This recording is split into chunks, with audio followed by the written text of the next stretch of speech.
آج جو ہم ٹاپک جس پہ ہم ڈسکس کریں گے وہ سٹریس ہے کہ سٹریس کو کیسے مینیج کریں. ایکچولی ہمارے معاشرے میں جو سٹریس ہے یہ عام ہو گئی، یعنی پریشانی ہونا، اچانک سے جو ہے وہ بخلاہٹ ہو جانا، گھبراہٹ ہو جانا، یہ سٹریس کے سائن ہے. خود کو تنہا محسوس کرنا اور پینک ہو جانا، ٹھیک ہے، یہ معاشرے میں عام ہو گیا ہے. لیکن سٹریس جو ہے یہ ہوتی کیوں ہے؟ سٹریس اس لیے ہوتی ہے جب آپ نیگیٹو تھاٹس جو ہیں اپنے مائنڈ میں لے کے آتے ہیں، یا آپ کے ساتھ کوئی ایسا ایونٹ ہو جائے جو کہ آپ کے اوپر برے اثرات مرتب کرے، تو یہ سٹریس کے زمرے میں آئے گا. تو سٹریس کے جس طرح کے میں نے سائن ڈسکس کیے ہیں، علامات، کہ آپ کو چکر آئیں گے، آپ پینک ہو جائیں گے، نروس ہو جائیں گے، ٹھیک ہے، آپ کو ایسے لگے گا کہ میں تنہا ہوں اور گھبراہٹ ہوگی، آپ کو ٹیچی کارڈیا ہو سکتا ہے، اس کے بعد بریتھ لیسنس ہو سکتی ہے، اس کے علاوہ جو ہے اب نارمل کارڈک ریتھم ہو سکتی ہے، آپ کا بی پی ڈاؤن ہو سکتا ہے، ڈفرینٹ چیزیں ہیں جو ہو سکتی ہیں. اس کے علاوہ بی پی ہائی بھی ہو سکتا ہے، ٹمپریچر ہو سکتا ہے، تو فٹیک ہو سکتی ہے، مسل سپیزم ہو سکتے ہیں، مسل میں کھچاؤ، تناؤ یا پین ہو سکتا ہے. تو سٹریس کو مینیج کیسے کریں؟ تو اگر آپ کچھ یہ پوائنٹس میں ڈسکس کروں گا، اگر اس پہ آپ عمل کر لیتے ہیں تو یقیناً آپ سٹریس کو مینیج کر سکتے ہیں. سٹریس کو جو ہے وہ مینیج کرنے کا سب سے بہترین طریقہ ہے کہ آپ جو ہے اپنی نیند کو پوری کریں. جی، نیند یعنی سلیپ، آپ اپنی سلیپ پیٹرن کو مینٹین رکھیں، آپ کی نیند پوری ہونی چاہیے.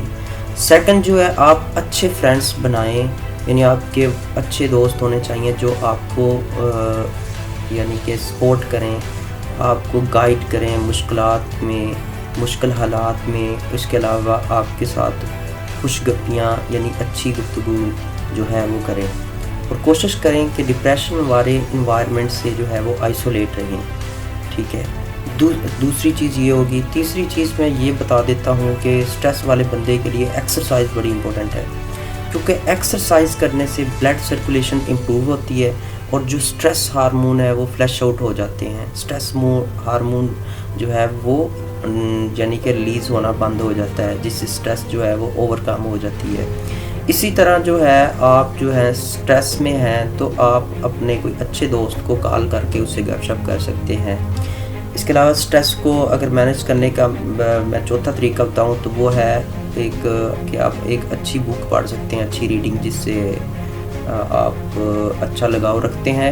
اور اس کے بعد جو ہے آپ میوزک سن سکتے ہیں، قوالی سن سکتے ہیں، سانگ سن سکتے ہیں، اس سے بھی سٹریس جو ہے اوور کم ہوتی ہے.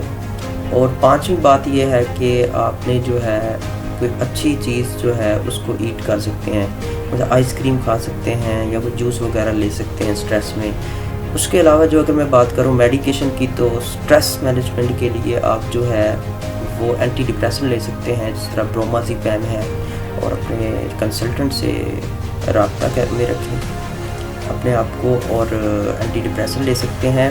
اس کے علاوہ جو ہے آپ اپنے جو آپ کا تھراپسٹ ہے، سائیکالوجسٹ، اس کے ساتھ کنسلٹ کریں، وہ آپ کی تھراپیز کرے گا. اس تھراپی کرنے سے آپ کے جو سٹریس ہارمون ہیں وہ ریلیز ہونا کم ہوں گے، نیگیٹو تھاٹس کم ہوگی، اور ایٹومیٹکلی آپ کی جو سٹریس ہے وہ مینیج ہو جائے گی. مجھے امید ہے کہ یہ کچھ ٹپس ہیں، اگر اس کو آپ اپنا لیں تو یقیناً آپ سٹریس کو جو ہے وہ اوور کم کر سکتے ہیں. جزاک اللہ. اینڈ پہ آپ سے چھوٹی سی ریکویسٹ کہ اس چینل کو سبسکرائب کر دیجیے. Thank you.